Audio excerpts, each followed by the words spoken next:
नमस्कार। आज बात करते हैं एक बड़ी ही दिलचस्प पहेली की। और इसकी शुरुआत होती है, पता है कहाँ से? शैम्पू के इस छोटे से पैकेट से। चलिए समझते हैं इसे। तो पहेली ये है कि भाई सरकार ने शैम्पू पर टैक्स तो अच्छा खासा कम कर दिया है ना। तो फिर ये जो 1 रुपए वाला सैशे है, इसकी कीमत कम क्यों नहीं हुई? ये आज भी 1 रुपए का ही क्यों है? देखिए, शैम्पू हो, हेयर ऑयल हो या टूथपेस्ट, इन जैसी चीज़ों पर जो जीएसटी लगता था वो 18% से घटाकर सीधा 5% कर दिया गया। मतलब ये कोई छोटी मोटी कटौती नहीं थी, ये एक बहुत बड़ा कट था। तो अगर हिसाब लगाएं तो इसकी नई कीमत होनी चाहिए थी करीब 89 पैसे। पर जरा सोचिए, 89 पैसे। अब ये खरीदार और दुकानदार दोनों के लिए छुट्टे का एक बड़ा सिरदर्द बन जाता है। कौन देगा, कौन लेगा ये 11 पैसे? ठीक है, चलो मान लिया कीमत कम नहीं कर सकते, तो अगला सवाल मन में यही आता है कि क्यों ना उसी 1 रुपए में थोड़ा ज्यादा शैम्पू दे दिया जाए, मतलब क्वांटिटी बढ़ा दो। पर जैसा हम आगे देखेंगे, ये भी इतना सीधा साधा मामला नहीं है। तो देखिए, किसी भी कंपनी के पास टैक्स कट का फायदा ग्राहक तक पहुंचाने के मोटे मोटे दो ही तरीके हैं। पहला, कीमत कम कर दो, जिसमें छुट्टे की दिक्कत है। और दूसरा, क्वांटिटी बढ़ा दो। लेकिन ये जो दूसरा तरीका है ना, इसमें कई असली दुनिया की मुश्किलें हैं। और मजे की बात यह है कि कंपनी को शैम्पू की क्वांटिटी 6 ml से बढ़ाकर सिर्फ 6.74 ml ही तो करनी है। सुनने में ये नंबर कितना छोटा लगता है ना, 0.74 ml, पर असल में यही छोटा सा नंबर एक बहुत बड़ी प्रॉब्लम खड़ी कर देता है। मतलब एकदम साफ है, इतने से जरा से बदलाव के लिए पूरी के पूरी फैक्ट्री की प्रोडक्शन लाइन बदलनी पड़ती है, नए सांचे बनवाने पड़ते हैं, नई पैकेजिंग डिजाइन करनी पड़ती है। और सोचिए, जो लाखों करोड़ों पुराने पैकेट पहले से बाजार में हैं, उनका क्या होगा? कोई भी कंपनी उन्हें यूं ही तो नहीं फेंक सकती, है ना?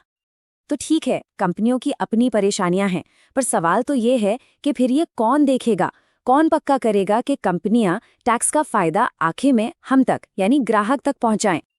अच्छा, तो इसी काम के लिए एक खास बॉडी बनाई गई थी, नेशनल एंटी प्रॉफिटियरिंग अथॉरिटी या NAPA। काम यही था कि कोई कंपनी टैक्स कट का फायदा अपनी जेब में ना रख ले। लेकिन हुआ ये कि 2022 में इसे बंद कर दिया गया और इसकी सारी जिम्मेदारी डाल दी गई कंपटीशन कमीशन ऑफ इंडिया यानी CCI के ऊपर। पर दिक्कत ये है कि CCI का काम बहुत बड़ा है। वो सीमेंट, स्टील इंडस्ट्री, यहाँ तक कि गूगल और फेसबुक जैसी बड़ी बड़ी कंपनियों के मामलों में उलझी रहती है। अब उसके पास इतना टाइम या इतने लोग कहाँ हैं कि वो ये चेक करे कि शैम्पू के पैकेट में 0.74 ml शैम्पू बढ़ा कि नहीं। और ये जो पूरी कहानी है ना, ये सिर्फ एक शैम्पू के पैकेट की नहीं है। ये हमारी इकोनॉमी के बारे में, अर्थव्यवस्था के बारे में एक बहुत बड़ी और गहरी बात बताती है। और ये भी कि भारत में ये छोटे छोटे पैकेट आखिर इतने ज़रूरी क्यों हैं।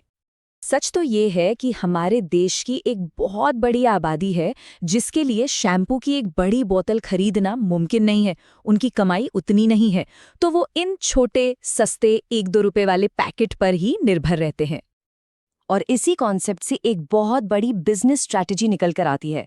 इसे कहते हैं सैशेटाइजेशन, मतलब बड़ी चीज को छोटे छोटे सस्ते पैकेट में बेचना।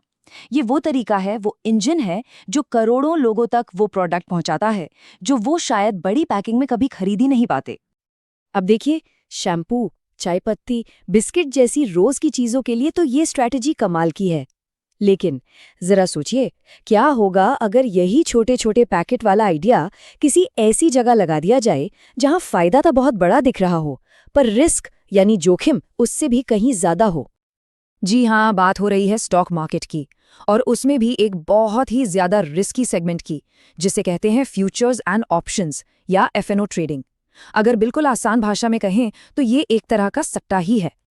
और यहाँ की सच्चाई तो सच में चौंकाने वाली है।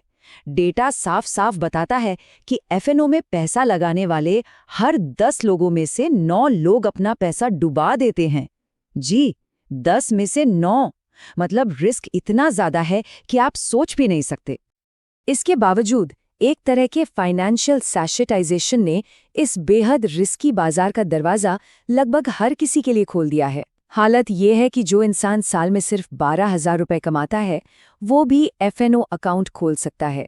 इससे होता ये है कि जिनकी बचत बहुत कम है वो लोग भी बहुत बड़े नुकसान के खतरे में आ जाते हैं।